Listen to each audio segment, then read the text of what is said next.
नमस्कार, आप देख रहे हैं न्यूज़ 18 का डिजिटल प्लेटफॉर्म। मैं हूं आपके साथ मेनका चौधरी और आज बातचीत की शुरुआत एक सवाल के साथ में करती हूं। क्या आपके साथ भी ऐसा होता है कि आप फ़ोन उठाते हैं किसी को कॉल मिलाने के लिए और भूल जाते हैं कि किससे बात करनी है? कभी कॉल लगा दिया तो ये भूल जाते हैं कि बात क्या करनी थी। एक कमरे से दूसरे कमरे में जाते हैं किसी काम के लिए और जब वहाँ पहुँचते हैं तो आप भूल जाते हैं आप किस काम के लिए आए थे। आपने अपना वार्डरोब तो खोला लेकिन ये भूल गए कि वार्डरोब क्यों खोला। अगर ऐसा है तो सचेत हो जाइए। कई बार आपको लगता होगा कि काम बहुत ज़्यादा है, वर्कलोड बहुत ज़्यादा है, इस वजह से ये परेशानी हो रही है। कई बार ऐसा लग सकता है कि शायद आपका कंसंट्रेशन उतना काम नहीं कर रहा है या उम्र हो चली है और हम भूलने लगे हैं। ये तमाम बातें हमारे जहन में आती हैं, लेकिन एक्चुअल में ये है क्या?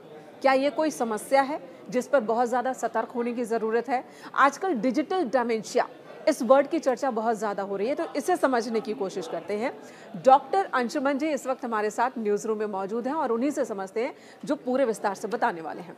सबसे पहले डॉक्टर साहब ये बताइए, डिजिटल डिमेंशिया है क्या और ये कैसे हमारे युवाओं के बच्चों के दिमाग को खोखला बना रहा है? बहुत बढ़िया। देखिए, अगर न्यूज़ चैनल ऐसे वैज्ञानिक टॉपिक लेके आने लगे तो वाकई जो हमारा संविधान का section article 51A section H कहता है, citizen of India should have scientific temper, तो वाकई ये संवैधानिक बात पूरे भारत में फैल जाएगी कि हमारे लोग वैज्ञानिक सोच वाले हो जाएंगे। ये बड़ी अच्छी पहल है आपकी। धन्यवाद। अब डिमेंशिया पहले समझे क्या है। आमतौर पे डिमेंशिया से लोग समझते हैं, डिमेंशिया की स्पेलिंग समझ लिए, DEMENTIA है, S और C नहीं है। डिमेंशिया भुलक्कड़पन, आमतौर पर बस इतना लोग समझते हैं भूल जाना, ये डिमेंशिया नहीं। एकाग्रता में कमी, बेचैनी, इनएबिलिटी टू थिंक, सोचने की क्षमता खत्म हो जाना और भुलक्कड़पन, अगर इन चारों का सम्मिश्रण हो जाए इसको डिमेंशिया कहते हैं। आमतौर पे डिमेंशिया ओल्ड एज, बुढ़ापे का लक्षण हुआ करता था। आप सुनते होंगे कि नाना जी दादाजी 90 साल के हो गए, भूल जाते हैं। अब तो उम्र हो गई, अब उम्र हो गई। ये एज के कारण न्यूरो डिजेनरेटिव, मतलब ब्रेन की नसें कमजोर होने लगती थी, सूखने लगती थी, तब ये समस्या होती थी। उसके बाद आया प्री सेनाइल डिमेंशिया, मतलब बूढ़े होने से पहले भुलक्कड़पन होना, अधेड़ उम्र, जिसको अल्जाइमर डिजीज का नाम दिया गया। चलिए जी, उसको भी कर लिया। उसमें कहा गया कि ब्लड वेसल की कमी हो गई, जिसके कारण हार्ट अटैक, स्ट्रोक और डिमेंशिया भी हो रहा है। लेकिन उसमें शुगर एक मेजर रिसर्च में आ रहा है, शुगर बहुत बड़ा कारण है उस डिमेंशिया का, प्री सेनाइल का, जो 40-45 की उम्र, 40-45 की। चीनी की मात्रा जो ज्यादा करते हैं, मोटापा ज्यादा हो गया उनमें। अब आते हैं digital dementia. Digital word signifies, मतलब कुछ रिलेटेड टू डिजिटल वर्ल्ड, मतलब आपके मोबाइल कंप्यूटर से रिलेटेड है और साथ में ये समस्या चारों, भुलक्कड़पन, एकाग्रता की कमी, इनएबिलिटी टू थिंक, और ये सब होने लगा। ये हुआ क्यों? ये 2012 में एक फ्रेंच न्यूरोसाइंटिस्ट है, उसने टर्म कॉइन किया। उसके पास से यंग लड़के, बच्चे, यंग एडल्ट आने लगे जिनको ये समस्या हो रही थी कि एकाग्रता नहीं हो रही है, बेचैनी रहती है, मैं भूल जाता हूँ, सोचने की क्षमता चली गई। पहले मैं बहुत अच्छा परफॉर्मर था, अब मैं सोच नहीं पाता हूँ, टफ टास्क में मैनेज नहीं कर पाता हूँ जी। तब उसने सोचा कि ऐसा क्या है। MRI स्पेक्ट्रोस्कोपी होती है ब्रेन की, देखा सब नॉर्मल है, एज नहीं है इसकी, ब्लड वेसल्स नॉर्मल है। तो फिर उसने ढूंढ के कोलैबोरेटिव फाइंडिंग बनाई और कहा कि ये डिजिटल डिमेंशिया है। मतलब जो फोन का, मोबाइल का, कंप्यूटर का, लैपटॉप का, मतलब किसी भी तरह से स्क्रीन टाइम का इस्तेमाल जिनका ज्यादा है, उनमें ये समस्या आ रही है। उसको वर्चुअल वर्ल्ड में रहना डिजिटल डिमेंशिया का एक बहुत बड़ा कारण है। ये उसने फिर फाइनलाइज किया कि जो लोग एक काल्पनिक दुनिया में जी रहे हैं, स्क्रीन टाइम जिनका ज्यादा है, अटेंशन स्पैन कम होता है, मतलब more the screen time less the attention span, मतलब वो व्यक्ति टिक ही नहीं पा रहा है एक जगह, एक काल्पनिक दुनिया में है, उसको आसपास की दुनिया से कोई मतलब नहीं है, और ये आज हमारे जीवन का हिस्सा बनता जा रहा है। अब यहाँ एक और सवाल है, देखिए स्क्रीन टाइम मजबूरी है। अगर वो बच्चा है, कोई स्टूडेंट है, तो पढ़ने के लिए उसके सामने स्क्रीन खुला होता है, लैपटॉप देख रहा है या फिर वो फोन पर वक्त बिता रहा है, होमवर्क भी अब फोन पर आ रहे हैं। अगर बड़े हैं, ऑफिस जाते हैं, तो वहाँ पर काम करना होता है। तो ये बताइए, क्या अगर हम जो कंटेंट देखते हैं वो भी मैटर करता है, या काम की भी चीज़ अगर हम लैपटॉप पर देख रहे हैं उसकी वजह से भी डिजिटल डिमेंशिया हो सकती है? क्योंकि हम तो काम कर रहे हैं, हमें लग रहा है हम तो काम कर रहे हैं। आपकी सोच को तो मैं सैल्यूट करूं। क्योंकि इतना इन डेप्थ सवाल बहुत कम लोग मुझसे पूछते हैं। क्या हर स्क्रीन टाइम हमारे ब्रेन के लिए खतरनाक है? आंसर इज नो, जो आपने पूछा। इसको डिवाइड हम करते हैं passive screen scrolling, active passive screen scrolling. इसका क्या मतलब? पैसिव स्क्रीन स्क्रॉलिंग, जिसको हम कहते हैं हेडोनिस्टिक स्क्रीन स्क्रॉलिंग। हेडोनिज्म का मतलब सुखवाद, मतलब पर्पस कुछ नहीं है, आप सबकॉन्शियस माइंड से ज़ॉम्बी स्क्रॉलिंग कर रहे हैं। अब देखिए, ये एक रिसर्च आई न्यूयॉर्क की, जिसने दिखाया कि एक महीने में एक इंसान ऑन एन एवरेज 12 किलोमीटर अंगूठे से स्क्रॉल करता है। 12 किलोमीटर। 12 किलोमीटर। आज इंसान 12 किलोमीटर पूरे महीने में पैदल नहीं चल रहा है, नहीं चल, लेकिन अंगूठे से मोबाइल को स्क्रॉल कर रहा है 12 किलोमीटर। तो ये पैसिव स्क्रॉलिंग, हेडोनिस्टिक जिसको कहते हैं, ब्रेन में एक तत्व रिलीज होता है डोपामिन। वो डोपामिन आपको कहता है मोर। अब आप गुम हो गए सोशल मीडिया को स्क्रॉल करते हो, ये पैसिव स्क्रॉलिंग हुई। एक्टिव स्क्रॉलिंग आपका टास्क है, एक्सेल शीट है, कंटेंट है, क्रिएटिविटी टाइप कर रहे हैं, या कोई ऐसा काम कर रहे हैं जैसे आपने कोई योग का, एक्सरसाइज का वीडियो लगा रखा है मोबाइल पे और आप एक्टिवली एक्सरसाइज कर रहे हैं। इसको कहते हैं एक्टिव पैसिव डिजिटल वर्ल्ड। इसका मतलब ये हुआ कि एक्टिवली आपका ब्रेन पूरे टाइम प्रोसेस कर रहा है चीजों को और नए टास्क के लिए कर रहा है। इसमें ब्रेन में रिलीज होता है सेरोटोनिन, वो बाद में देता है कंटेनमेंट, संतोष, अच्छा लगा, आज कोई नई चीज की। भले ही उसकी लाइट से आंखों को परेशानी हो जाए, लेकिन एटलीस्ट डिजिटल डिमेंशिया नहीं होगा अगर आप किसी पर्पस से सिस्टम पे हैं। एक्टिव पैसिव इसलिए बोलते हैं, एक्टिव पैसिव इसलिए बोलते हैं। पैसिव मीन्स आप चल नहीं रहे हैं, बट आपका ब्रेन एक्टिवली काम कर रहा है, और एक है ब्रेन पैसिवली काम कर रहा है, जो दिखाया जा रहा है आप देखते जा रहे हैं। तो passive screen scrolling digital dementia का कारण है, active passive screen scrolling digital dementia का कारण नहीं है। एक दिन में किसी बच्चे के लिए कितना स्क्रीन टाइम अलाउ है?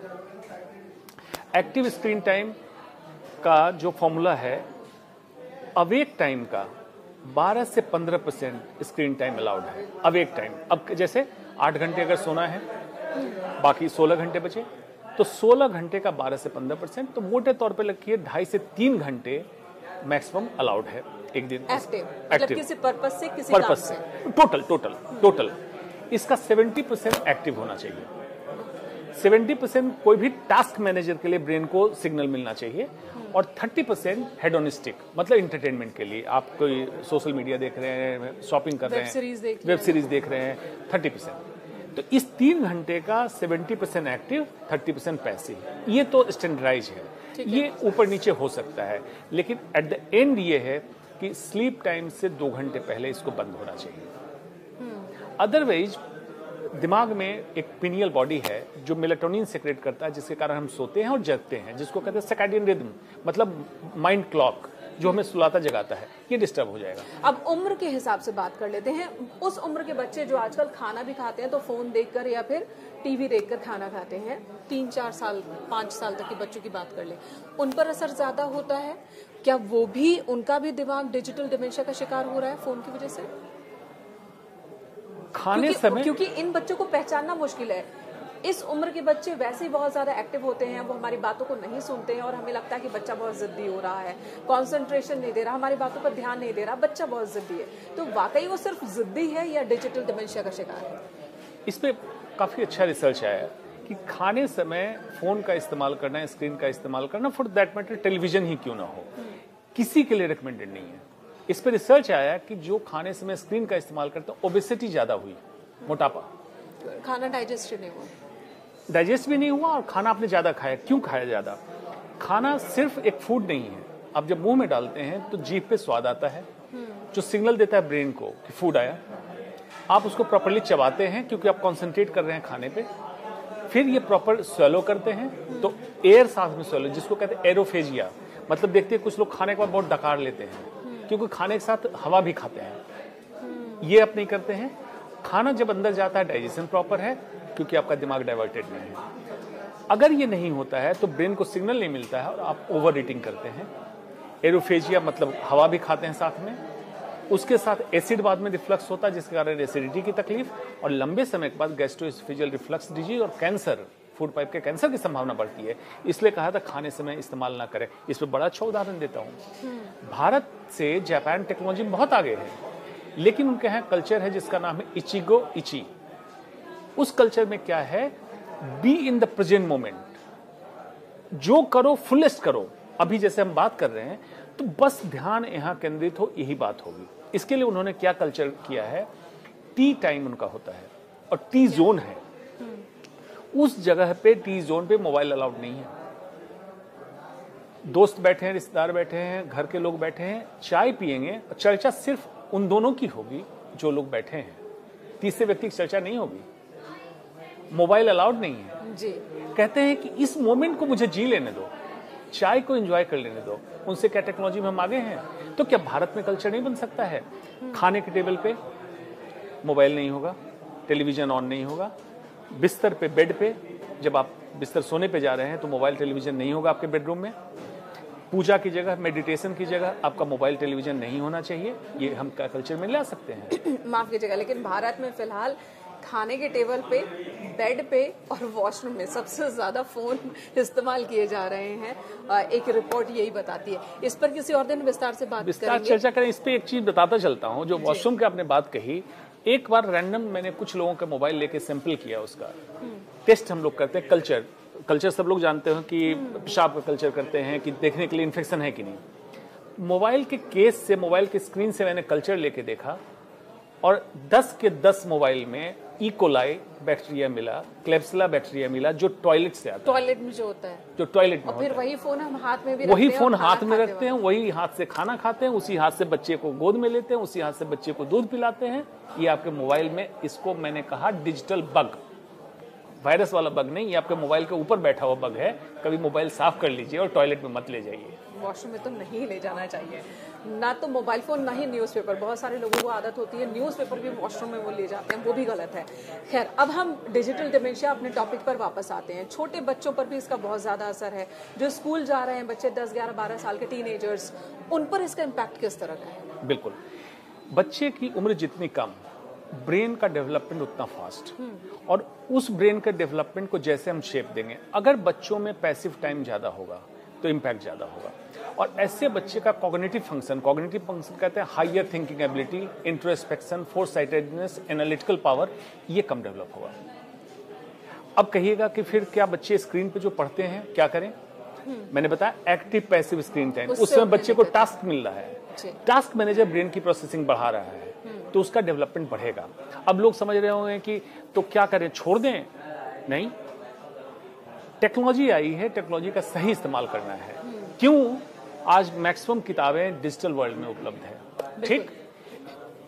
आने वाले 20 साल बाद आपको हार्ड बुक, मतलब हार्ड कॉपी किताबों की नालंदा विश्वविद्यालय जैसी जगहों पे मिला करेगी, आपके घरों में नहीं होगी, सब कुछ डिजिटलाइज हो जाएगा। एक आने वाला समय artificial intelligence, super computer, quantum computer का जमाना आ रहा है, और ये आएगा। सुलेमान मुस्तफा एक आर्टिफिशियल इंटेलिजेंस का मास्टर है, उसने किताब लिखी द कमिंग वेव। उसने कहा कि ये वेव है, no one can stop it, ये आएगा। तो हमें इसको क्रिटिसाइज नहीं करना है कि मतलब मोबाइल मतलब एकदम खराब। मैंने क्या कहा, एक्टिव और पैसिव में लाइन खींचना है। डोपामिन मतलब हेडोनिस्टिक स्क्रॉलिंग, और सेरोटोनिन मतलब हैप्पीनेस कंटेनमेंट स्क्रॉलिंग, इसमें डिफरेंशिएट करना है। कहाँ इस्तेमाल करना है, कहाँ नहीं करना है, इसको तय करना। No mobile zone. यही आजकल नहीं हो पाता। लोग काम के लिए भी फोन उठाते हैं और पता चला कि इंस्टा ओपन किया, वहाँ शॉर्ट्स दिख रहे हैं, यूट्यूब ओपन किया किसी सर्च के लिए और वहां पर शॉर्ट्स आ जाते हैं, और फिर एक के बाद एक स्क्रॉल करने लगते हैं।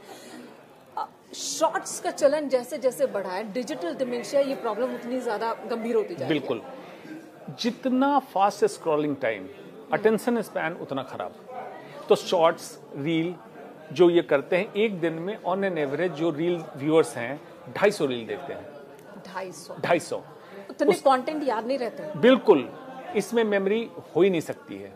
मेमोरी को फिक्स होने के लिए ब्रेन कैसे प्रोसेस करता है, कोई भी चीज हम लेते हैं विजुअल, मतलब आंखों से देखते हैं, ब्रेन कानों से सुनते हैं, ब्रेन उसको प्रोसेस करता है, प्रोटीन बना के उसको मेमोरी में स्टोर करता है।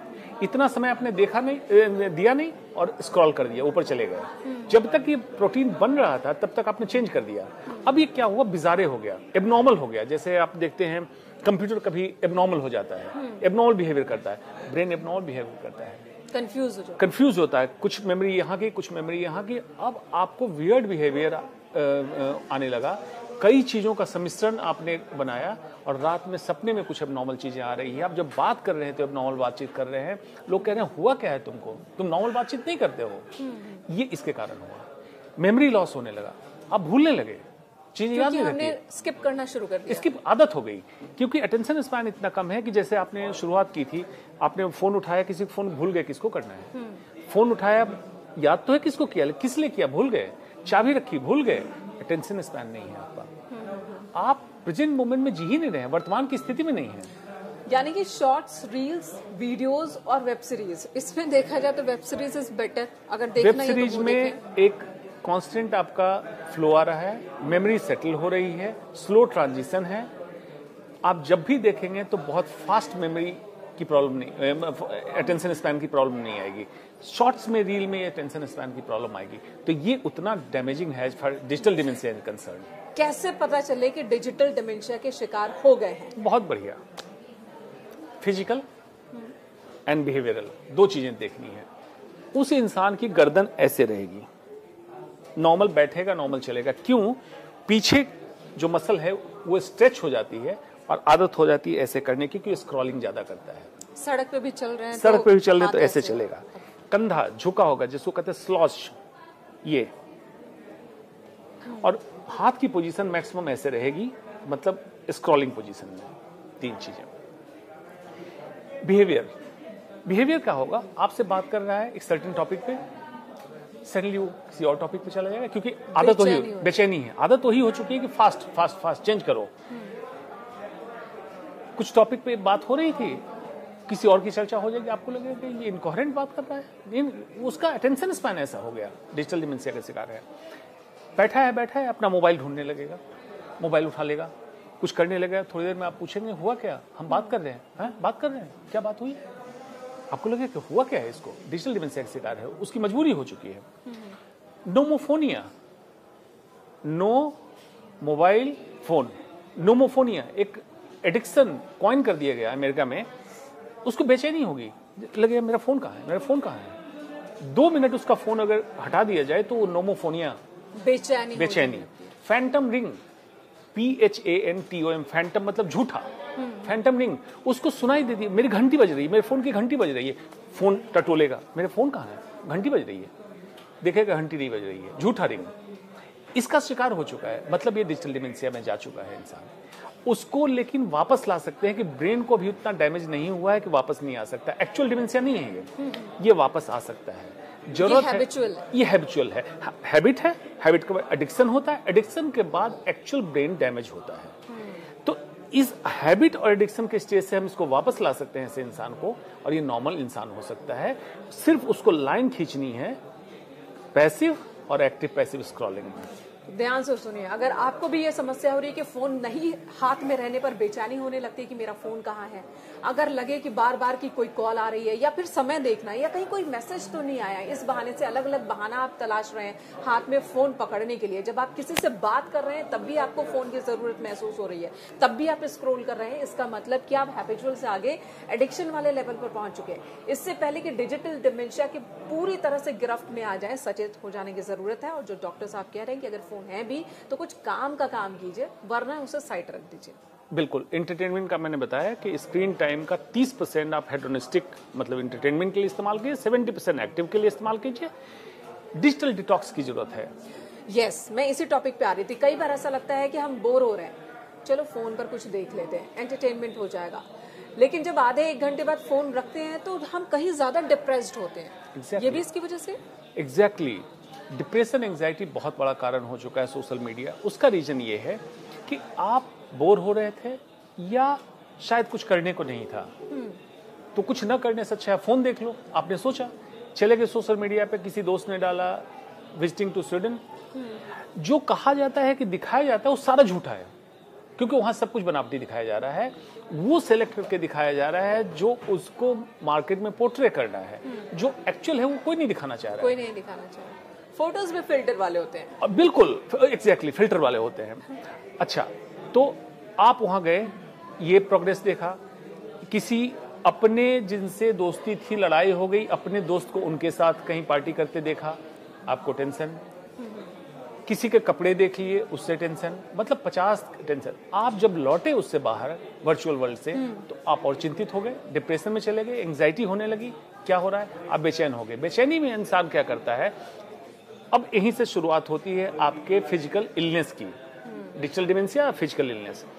बैठ के आप देख रहे हैं, आपको पता नहीं चल रहा है, मोबाइल उठा के देख रहे हैं, घंटों बीत गए। उस समय आप कुछ जूस भी पी रहे हैं, कोल्ड कॉफी भी पी रहे हैं, कुछ हेडोनिस्टिक ईटिंग भी कर रहे हैं, कुछ खा भी ले रहे हैं मोटापे का कारण। अब आप मोटे भी हो रहे हैं, डिजिटल डिमेंशिया के भी शिकार हो रहे हैं। जब आप बाहर निकले, जब होश में आया 1.5 घंटे बाद कि मैं कर क्या रहा हूं इतनी देर से, तो आप डिप्रेशन में चले गए। डिप्रेशन में इंसान सबसे पहला मीठा खाता है। फ्रिज का दरवाजा खोला, चॉकलेट मिठाई जो भी सामने दिखा खा लिया, क्योंकि अब उसको डोपामिन का सर्ज चाहिए। डोपामिन कहता है मॉलिक्यूल ऑफ मूड। इस पे एक बड़ी अच्छी किताब है, डोपामिन डिटॉक्स, कि डोपामिन आप इतना सर्ज ले चुके थे, अब जैसे आप वर्चुअल वर्ल्ड से बाहर आए तो दिमाग कह रहा था और चाहिए। अब कह रहे मुझे वहां जाना नहीं, अब मैं नहीं दूं। तो आपने क्या किया? डोपामिन दूसरी जगह से लिया, मीठा खा के, वो भी डोपामिन देता है। शराब पी के डोपामिन देता है, चाय पी के डोपामिन, ये आपका सिगरेट डोपामिन, ये सारी चीजों में आप उलझ गए। अगेन फिजिकली देखिए कितनी बड़ी मकरजाल है। जो फोन, जो इंटरनेट, जिसे लेकर कहते हैं कि दुनिया मुट्ठी में, एक्चुअल में यही इंटरनेट और यही फोन, अगर इसका आप गलत तरह से इस्तेमाल कर रहे हैं तो ये आपको दुनिया से दूर ले जा रहा है। मेंटली आप दुनिया से कट रहे हैं, अपनों से कट रहे हैं, परिवार से कट रहे हैं और खुद से भी कट रहे हैं। अपना कंसंट्रेशन, अपनी संतुष्टि सब खो रहे हैं और डिजिटल डिमेंशिया की यहीं से शुरुआत हो जाती है। अब जैसे अभी आप पॉडकास्ट सुन रहे हैं, ये आपका एक्टिव पैसिव है। आपके दिमाग को हमने झकझोर दिया है। ये एक्टिव पैसिव है, सोचने पर मजबूर किया है। ये पैसिव नहीं है, आप स्क्रॉल नहीं कर रहे हैं, आपको हमने रोका हुआ है, आप देख रहे हैं। इसी एक्टिव पैसिव में आप अगर जाएं तो डिजिटल डिमेंशिया से बचेंगे, ओबेसिटी से बचेंगे, कई बीमारियों से बचेंगे। आपको जरूरत है पैसिव स्क्रॉलिंग छोड़ने की, लाइन खींचने की जरूरत है कि कहां तक जरूरी है, कहां जरूरी नहीं है। डिजिटल डिमेंशिया अगर हो जाए, कोई इसका शिकार हुए, तो कैसे वापस आए? अगर हमारे घर में कोई ऐसा है जो परेशान है और फोन छोड़ नहीं पा रहा है, उसे कैसे वापस आए? बिल्कुल। क्या इसका मेडिकल कोई ट्रीटमेंट है या आध्यात्मिक? बिल्कुल। इसमें देखिए, पहले तो ये समझ लें, यहाँ तक दर्शकों ने सुना, अब ये सोच रहे होंगे तो क्या आज से फोन छोड़ दें? बिल्कुल नहीं छोड़ना है। टेक्नोलॉजी आएगी, टेक्नोलॉजी से हम बेहतर हो रहे हैं। अब पूछिएगा क्या भविष्य जो बच्चों का है खराब हो चुका है? भविष्य हमसे बेहतर हो चुका है। क्यों? मैं जब मेडिकल स्टूडेंट था तो नेशनल मेडिकल लाइब्रेरी आना पड़ता था रेफरेंस निकालने के लिए, दिल्ली। आज बच्चे, आज अमेरिका में रिसर्च होता है, इंग्लैंड में रिसर्च होता है, भारत में इंस्टेंट उसी समय पढ़ते हैं। ये जो फासला था बड़े शहरों का, छोटे शहरों का, खत्म हो गया। आज कोई भी बच्चा कहीं बैठ के पढ़ सकता है। जरूरत है सिर्फ जागरूक होने की।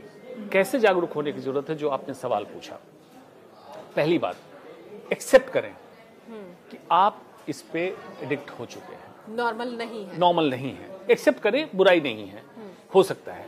आज शुरुआत करनी है। शुरुआत क्या करनी है? एक्सेप्ट करें, अपने टाइमलाइन को डिसाइड करें। हर फोन पे ऐप बेस्ड स्क्रीन टाइम की हिस्ट्री आती है।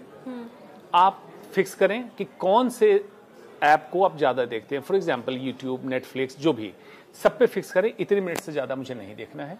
वीकली रिपोर्ट आएगी आपकी, फोन पे अवेलेबल है, कि एक वीक में कितना आपने कम किया, पिछले हफ्ते से इस हफ्ते कितना कम किया, उसको रिड्यूस करें।